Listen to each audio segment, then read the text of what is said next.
Allez, on y va.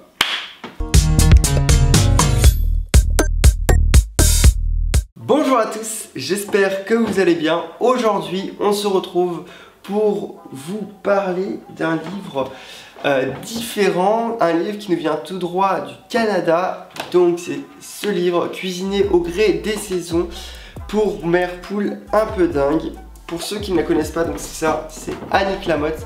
Annick Lamotte que je remercie, qui a partagé en fait mes recettes et mon travail au Canada via sa page, enfin son blog qui s'appelle Une mère poule un peu dingue. Ce livre, il est paru aux éditions Goélette, qui est une édition canadienne, et il est au prix de 26,95 $. Et oui, mon papa me l'a offert, il a dû le faire venir du Canada. Si j'ai les infos, je vous les mettrai en barre d'infos.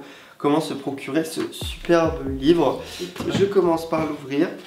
Donc nous avons les remerciements directement à l'entrée, les mentions légales avec le nom du blog, on a la table des matières comme d'habitude, et on va rentrer sur un petit préambule qui est là, que j'ai lu. En fait, elle nous explique son changement de vie, pourquoi elle en est venue au blog et comment elle en est même venue à ce livre. C'est vraiment quelqu'un qui a l'air super intéressant, et je pense qu'on a beaucoup de philosophie, enfin beaucoup de choses qui convergent vers la même chose. En continuant, donc bien sûr le livre s'appelle Cuisine au gré des saisons, donc le classement va se faire par saison. Sur chaque saison, donc on commence par le printemps, nous avons les produits locaux qu'elle préfère, enfin de saison, parce que vous ne direz jamais assez qu'il faut cuisiner de saison, mais bon, il y a certaines gens qui continuent à manger des tomates en hiver. On commence par le printemps, donc là elle nous fait un petit point sur le printemps. Nous avons des très jolies photos, et ce que j'adore, c'est les encadrures sur chaque recette qui sont différents selon la saison. Mais en gros, ça reste dans le même ton de couleur pour le printemps. Sur chaque recette, nous avons un petit point sur la recette. Ça devient habituel, hein, comparé à tous les livres. Les portions, les préparations, enfin le temps qu'on met à préparer, le temps de cuisson, les ingrédients. Donc la petite spécificité, mais ce qui est pas mal, c'est qu'elle nous dit les proportions en tasse, en fait, qui est la cup, qui est les proportions utilisées au Canada, mais également en millilitres, et c'est pas mal du tout. Continue.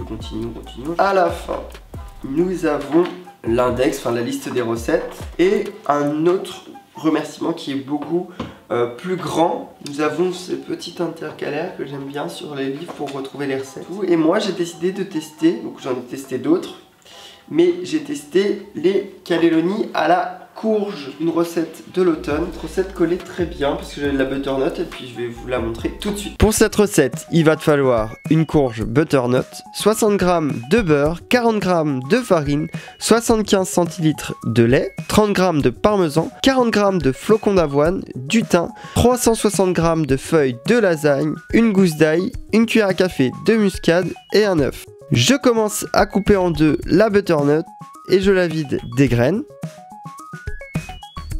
Je l'asperge d'huile d'olive et je l'enfourne pour 1 heure à 215 degrés. Quand la courge est refroidie, j'enlève la peau. Dans une casserole, je fais fondre le beurre et je rajoute la farine. Puis j'ajoute un quart du lait et je laisse épaissir en remuant. Je rajoute le reste du lait, la muscade et 2 cuillères à soupe de parmesan et un quart de la chair de la courge.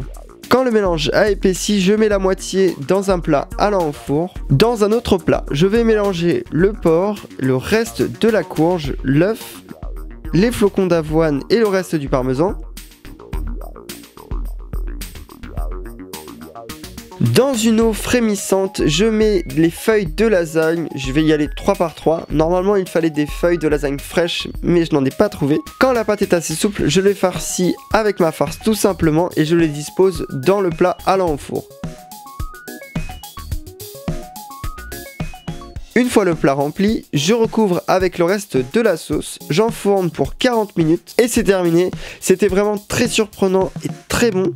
Ça change des traditionnelles lasagnes et ben j'ai pu me régaler. Voilà, la recette est terminée. J'espère que je vous aurai donné envie. J'arrive pas à le prendre. On va la refaire. Voilà, la recette est terminée. J'espère que je vous aurai donné envie d'acheter ce livre si toutefois vous le trouvez en France. Je le conseille vivement parce que les recettes sont faites plus pour une mère de famille, pour quelqu'un qui a envie d'avoir des idées, une mère de famille qui a besoin de renouveler ses inspirations, qui a envie de tester d'autres choses. Je conseille grandement ce livre. Et ben voilà, je pense que c'est tout ce qu'on peut dire. Si on peut dire également qu'il faut liker ma vidéo si elle vous a plu. Vous pouvez même vous abonner en activant la cloche pour recevoir les notifications. Et que mon Twitter, mon Twitter et mon Instagram et mon Facebook, c'est dans la barre d'infos. Quant à nous, on se retrouve vendredi. Je vais pas y arriver aujourd'hui. Quant à nous, on se retrouve vendredi pour une vidéo de recettes. Une très bonne journée à vous. Oh mon Dieu, c'est la croix et la bannière.